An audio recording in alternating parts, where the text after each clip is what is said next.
BRS పార్టీకి చెందిన మాజీ ఎమ్మెల్యే గువ్వల బాలరాజు బీఆర్ఎస్ పార్టీకి రాజీనామా చేసిన నేపథ్యంలో రాష్ట్ర వ్యాప్తంగా ఈ అంశమంతా హాట్ టాపిక్గా మారింది. గువ్వల బాలరాజుతో పాటు అదే తరహాలో మరికొంతమంది ఉమ్మడి మహబూబ్నగర్ జిల్లాకు చెందినటువంటి మాజీ బీఆర్ఎస్ ఎమ్మెల్యేలంతా కూడా రాజీనామా చేయబోతున్నారు, బీజేపీ పార్టీలో చేరబోతున్నారు అనేటటువంటి వార్తలు ప్రచారంలో ఉన్నాయి. అందులో భాగంగా నాగర్ కర్నూలు మాజీ ఎమ్మెల్యే మర్రి జనార్దన్ రెడ్డి సైతం గువ్వల తరహాలోనే త్వరలో పార్టీకి రాజీనామా చేసి బీజేపీ పార్టీలో చేరుతున్నాడంటూ సోషల్ మీడియాలో పెద్ద ఎత్తున ప్రచారం జరిగింది. ఈ ప్రచారంలో వాస్తవం ఎంతో తెలుసుకుందాం. మనతో పాటు నాగర్ కర్నూలు మాజీ ఎమ్మెల్యే మర్రి జనార్దన్ రెడ్డి ఉన్నారు. అన్న నమస్తే. ఏంటి అసలు మీ జిల్లాకు చెందిన జిల్లా అధ్యక్షుడిగా పనిచేసినటువంటి వ్యక్తి, మీ పక్క నియోజకవర్గానికి చెందినటువంటి మాజీ ఎమ్మెల్యే గువ్వల బాలరాజు పార్టీ వీడి రిజైన్ చేస్తున్నట్టు కూడా ప్రకటన చేశారు. త్వరలో బీజేపీ పార్టీలోకి వెళ్తున్నారంటూ కూడా మొత్తం ప్రచారం అవుతుంది. అందులో మీరు కూడా బీఆర్ఎస్ పార్టీని వీడబోతున్నారు, బీజేపీ పార్టీలో చేరబోతున్నారు అనేటటువంటి ప్రచారం జోరందుతుంది. ఈ ప్రచారంలో వాస్తవం ఎంత? ఈ ప్రచారం ఎక్కడ జరిగింది? Social media, Facebook. అది ఫేస్ లేని ఫేస్బుక్. అది ఎవడెక్కడ ఉంటాడో ఈ కాంగ్రెస్ పార్టీకి సంబంధించినటువంటి కొంతమంది వాళ్ళు ఫేక్ అకౌంట్లు తీసుకొని వాళ్ళను నైతికంగా నియోజకవర్గంలో నైతికంగా ప్రజల మధ్యలో వాళ్ళని వీక్ చేయాలనే ఉద్దేశంతో కొన్ని ఫేక్ అకౌంట్స్ ఓపెన్ చేసుకొని ప్రచారం చేస్తున్నటువంటి కార్యక్రమం.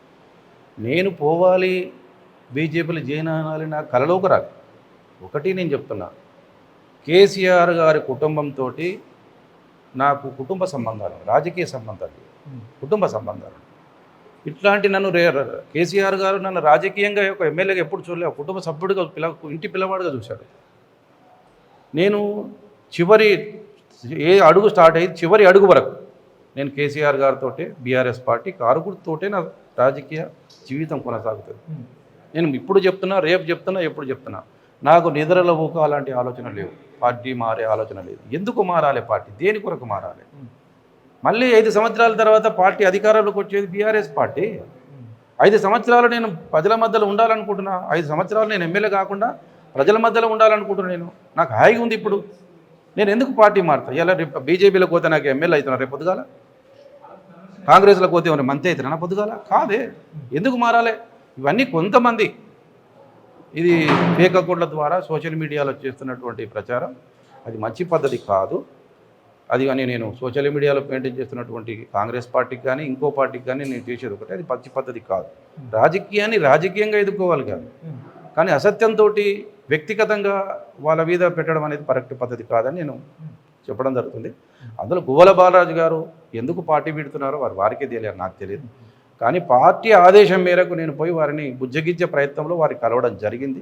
వారు ఆల్రెడీ నేను నిర్ణయం తీసుకున్నాను, ఉండట్లేదు, నాకు అవమానాలు జరిగినాయి అని చెప్పడం జరుగుతుంది. పార్టీ 10-12 సంవత్సరాల పార్టీలో ఉండి విప్పుగా ఉండి ఎమ్మెల్యేగా ఉండి ఇలా పార్టీ నాకు అవమానాలు జరిగినామంటే ఇది రాజకీయంగా అతను నిర్ణయం తీసుకొని వేరే పార్టీలో పోవాలనుకున్నప్పుడు ప్రతి ఒక్క వ్యక్తి చెప్పే మాటలేవి. దాన్ని ఆ మాటల కొద్దిగా మనం పెద్దగా పట్టించుకోవాల్సిన అవసరం లేదుగా నేను భావిస్తున్నాను. అంటే ఎప్పుడు కలిసారు గువ్వల బాలరాజు గారు? నేను మధ్యాహ్నం 2 గంటలకు కలిసిన, నాతో గంట సేపు మాట్లాడారు, అన్ని విషయాలు చెప్పిన. రాజకీయంగా మీరు ఉనికి కోల్పోతున్నారు బాలరాజు గారు, నా మాట వినండి. మీరు బీజేపీలోకి పోతారా ఇంకో పార్టీలోకి పోతారా? ఈ టైంలో నువ్వు పార్టీ మారడం కరెక్ట్ కాదు. ఇప్పుడు కార్యకర్తలు లోకల్ బాడీ ఎన్నికలు ఉన్నాయి, కార్యకర్తలకు మీరు అండగా ఉండి లోకల్ బాడీ ఎన్నికల్లో గెలిపించుకోవాలి. ఇలా నీ గెలుపు కొరకు చాలామంది కార్యకర్తలు నమ్ముకొని పనిచేసారు. ఇప్పుడు లోకల్ బాడీ ఎన్నికలు వస్తున్నామంటే తప్పించుకొని వెళ్ళిపోవడం పద్ధతి కాదని చెప్పిన, కానీ వారు కన్విన్స్ కాలేదు. నేను లేదని నేను నిర్ణయం తీసుకున్నాను చెప్పారు. వారి నిర్ణయానికి మనం బాధ్యత చెప్పడం చెప్పిన తర్వాత ఒక పార్టీ నన్ను పంపించిన జరిగిన విషయాలు, బాలరాజు గారు చెప్పిన విషయాలని నేను కేటీఆర్ గారు చెప్పడం జరిగింది. సరిగా వారి ఇష్టం, మనం కేటీఆర్ గారికి స్వయంగా ఫోన్లో మాట్లాడాడు, కానీ వారు రాజీనామా చేసి వెళ్ళిపోయారు. కాబట్టి అది ముగిసిన అధ్యాయంగా నేను భావిస్తాను. అంటే ఎందుకు ఆర్ఎస్ ప్రవీణ్ కుమార్ వచ్చిన తర్వాత ఈయన కొంత ప్రియారిటీ తగ్గిందంటూ కూడా కొంత వారి అనుచరుల్లో చర్చ జరిగింది. అటువంటి అంశం ఏమైనా మీతో? ఒకటే నేను చెప్పగలను, ఆర్ఎస్ ప్రవీణ్ కుమార్ వచ్చినా, మరి జనార్దన్ రెడ్డి వచ్చినా, ఇంకోరు వచ్చినా, ఇంకోరు పోయినా, ఇది పార్టీ నిర్ణయాలు, అధిష్టానం తీసుకున్న నిర్ణయాలను కట్టుబడి ఉండడానికే మనం కండో కప్పుకున్నాం. సరే, వారికి ఎమ్మెల్యే సీటు వచ్చింది, వారు ఓడిపోయారు. ఇక్కడ ఎంపీ గెలవాలని చెప్పి ఆర్ఎస్ ప్రవీణ్ కుమార్ తీసుకొచ్చారు. వారు ఆశించిన మాట వాస్తవం ఉండొచ్చు, వారి అధిష్టానం ఇవ్వకపోయి ఉండొచ్చు. అయిపోయింది, ఆల్రెడీ 2 సంవత్సరాలు అయింది ఎన్నికలు అయిపోయి. ఇప్పుడు దాని గురించి ఎందుకు మాట్లాడు? ఆ రోజే అడిగితే, ఆ రోజే నేను పార్టీ ఎంపీ టికెట్ అడుగుతున్నానని చెప్పి ఆ రోజు వెళ్ళిపోతే అదొక లెక్క ఉంటుంది ప్రజల్లో ఒక అవును పార్టీ టికెట్ అడిగిన ఇప్పుడు అయిపోయిన 2 సంవత్సరాల తర్వాత ఇలా ఎంపీ గురించి ప్రవీణ్ కుమార్ గురించి మాట్లాడితే మంచి పద్ధతి కాదు. ఎగ్జాక్ట్గా ఇప్పుడు అంతా కూడా అదే చర్చ జరుగుతుంది. అనూహ్యంగా ఇప్పుడు ఎలాంటి రాజకీయాలు లేవు, ఎలాంటి ఎంపీ ఎన్నికలు లేవు, ఎలాంటి టికెట్ ఆశించినటువంటి పరిస్థితి కూడా లేదు. ఈ సమయంలో గువ్వల బాలరాజు ఎందుకు ఇటువంటి నిర్ణయం తీసుకున్నాడు అనేది బీజేపీ పార్టీ వర్గాల్లో చర్చ కొనసాగుతుంది. నేను గువ్వల బాలరాజు కుటుంబ శ్రేయోభిలాషగా మాట్లాడదాం. గువ్వల బాలరాజు గారు రాజకీయంగా నిర్ణయం తప్పిదంగా నేను భావిస్తాను. తీసుకున్న నిర్ణయం నేను కాదు, ఆయన శ్రేయోభిలాషులైనా కానీ ఆయనకు తెలిసిన వర్దిగా అందరూ ప్రతి ఒక్కరు ఇలా క్యాడరుగా మీరు తీసుకున్న నిర్ణయం తప్పని క్యాడరే వ్యతిరేకిస్తుంది. మరి ఆయన తీసుకున్న నిర్ణయం అలాంటిది ఎందుకొరకు తీసుకున్నారో వారికే తెలియాలి, మాకే తెలియదు. సో గువ్వల బాలరాజు తన అనుచరుతో మాట్లాడినటువంటి ఒక కాల్ రికార్డింగ్ అంతా కూడా సోషల్ మీడియాలో వైరల్ అవుతుంది. ఏదైతే కల్వకుంట్ల కవిత చేసినటువంటి అలిగేషన్ ఏదైతే ఉందో బీజేపీ పార్టీలో బీఆర్ఎస్ విలీనం కాబోతుందని గువ్వల బాలరాజు కూడా అదే లైన్ తీసుకున్నాడు. కార్యకర్తలతో అదే లైన్లో బీజేపీ పార్టీలో బీఆర్ఎస్ విలీనం అయ్యే అవకాశాలు ఉన్నాయి. ఇది గువ్వల బాలరాజు పార్టీ కాదు, నా పార్టీ కాదు, కేసీఆర్ గారి పార్టీ. గువ్వల బాలరాజు బీజేపీలో విలీనం అయిందని చెప్తే విలీనం అయిపోతుందా? అది కేసీఆర్ గారు చెప్పాలి. ఎందుకు చెప్తాను ఇంత గట్టిగా అంటే తెలంగాణ రాష్ట్రం ఇస్తే మేము సోనియా గాంధీ గారికి చెప్పి మేము అప్పుడు కలుపుతాం, అప్పుడే కలపలేదు. ఇప్పుడు ఎందుకు బీజేపీలో కలుపుతాం? ఏం అవసరం ఉంది మాకు? ఏమంత అవసరం ఉంది? పార్టీని కలపాల్సిన అవసరం ఉంది. 60 లక్షల మంది సభ్యత్వం కలిగినటువంటి పార్టీ, 32 జిల్లాలో 33 జిల్లాలో పార్టీ ఆఫీసులు కలిగినటువంటి పార్టీ, ఇలా రాష్ట్రంలో దేశంలో మంచి క్యాడర్ ఉన్నటువంటి పార్టీ, నాయకత్వ లక్షణాలు కలిగినటువంటి పార్టీ, ఎంతోమంది జడ్పీ చైర్మన్లు, జడ్పీ టీచర్లు, సర్పంచులు, సింగిల్ విండో డైరెక్టర్లు, మాజీ ఎమ్మెల్యేలు, మాజీ మంత్రులు, 30-40 సంవత్సరాలు కలిగిన రాజకీయ అనుభవం కలిగిన నాయకులను పెట్టుకొని ఒక పార్టీలో కలపాల్సిన అవసరం కేసీఆర్ గారికి ఏముంది చెప్పండి? ఇది ఊహాగణాలు మాత్రమే, ఇది ఊహాగణాలు మాత్రమే. ఏ పార్టీలో టీఆర్ఎస్ పార్టీ బీఆర్ఎస్ పార్టీ కలవదు. డైరెక్ట్గా సింగిల్గా కొట్లాడతాం, సింగిల్గానే మళ్ళీ అధికారంలోకి వచ్చేదానికి ప్రయత్నం చేస్తున్నాం. అంటే ఈ మధ్య కాలంలో అధికారం కోల్పోయిన తర్వాత వరుసగా కాళేశ్వరం కేసు కావచ్చు, రకరకాల కేసులన్నీ కూడా బీఆర్ఎస్ నాయకులపై అలిగేషన్స్, ఆరోపణలు, నోటీసులు ఇవన్నీ కూడా జరుగుతున్నటువంటి నేపథ్యంలోనే మాజీ ఎమ్మెల్యేలు గువ్వల బాలరాజు కావచ్చు, మిగతా వారంతా కూడా కొంత ఆందోళన చెంది పార్టీ మారుతున్నారు. సార్ ఇది ఉద్యమం నుంచి పుట్టినటువంటి పార్టీ. కేసులు కొత్త కాదు కేసీఆర్ గారు, కేసులు కొత్త కాదు. ఇది సమస్య అనేది వస్తుంటాయి. సమస్యను ఎదుర్కోగలిగితేనే నాయకుడు అవుతాడు. అరెస్ట్ అవుతారనో పార్టీ మారి ఇంకోటి అవుతుందో పార్టీ మారితే అది నాయకుడు కాలేడు. రియల్గా నాయకుడు ఎదగాలంటే ప్రతిపక్షమే సరైన మార్గం. ఇప్పుడు బీఆర్ఎస్లో ఉన్నటువంటి కొంతమంది అరెస్ట్ చేస్తారంటే ఇలా జగన్మోహన్ రెడ్డి వారికి సంబంధించిన వాళ్ళు ఎంతమంది అరెస్ట్ చేస్తారు? మరి వాళ్ళందరూ పార్టీ మారుతారా? నువ్వు జైలుకు పో, పార్టీ కొరకు జైలుకు పో, ప్రజల కొరకు జైలుకు పో, నువ్వు రా, ప్రజల్లో నీవు నీ స్వచ్ఛతను నిజాయితీని ప్రూఫ్ చేసుకోవడానికి ప్రయత్నం. ఎవరు అరెస్ట్ చేస్తారని ఎవరు కేసులు పెడతారని పార్టీలు మారితే ఇంకా పార్టీలు ఎందుకండి? రోజుకో పార్టీ మారచ్చు. నాయకుడు ఎక్కడైతారండి? కరెక్ట్ కాదు. అది కొన్ని మీడియాలు ఒక పార్టీకి సంబంధం ఉన్నటువంటి అనుబంధంగా పనిచేస్తున్న కొన్ని మీడియాలు ఇలా రాస్తున్నటువంటి ఇలా కాళేశ్వరం రిపోర్ట్ వచ్చింది. రిపోర్ట్ రాకముందే కొన్ని మీడియాలు రాసిన వెంటనే దాని అర్థం ఏంటి? ఎవరు ఇచ్చారు? మరి ముఖ్యమంత్రి గారు బయట పెట్టలేదు. సీల్ రిపోర్ట్లో కవర్ సీల్లో వచ్చింది.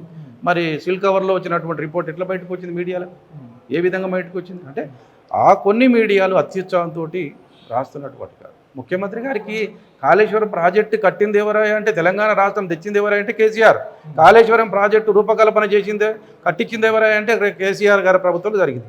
కట్టించింది డిఈలు, ఎస్సీలు, సిఈలు, చీఫ్ ఇంజనీర్లు వాళ్ళు కడతారు. ఈయన ఇక్కడ కూర్చొని మేస్త్రి పని చేయలేదు కదా కేసీఆర్ గారు. ఆయన వాళ్ళు చూసుకుంటారు. వాళ్ళు ఎంతవరకు క్యాబినెట్లో డిసిషన్ తీసుకొని కాళేశ్వరం కట్టాలని నిర్ణయం తీసుకొని అన్ని రిపోర్ట్లు తీసుకొని కాళేశ్వరం కట్టారు. కాళేశ్వరం కట్టింది కర్త కర్మ క్రియ అన్నీ కేసీఆర్ అయితే మరి వీళ్ళందరి అధికారులు ఇక్కడ పోయారు. సో ఫైనల్గా ఏదైతే నిన్న మొన్న కొన్ని రోజుల క్రితము బీజేపీ రాష్ట్ర అధ్యక్షుడు అయిన తర్వాత రామచంద్రరావు గారు ఈ జిల్లాలో పర్యటించారు. రామచంద్రరావు గారి పర్యటన అనంతరమే అచ్చంపేట మాజీ ఎమ్మెల్యే గువ్వల బాలరాజు పార్టీలో చేరుతున్నాడు అనేటటువంటి విషయం.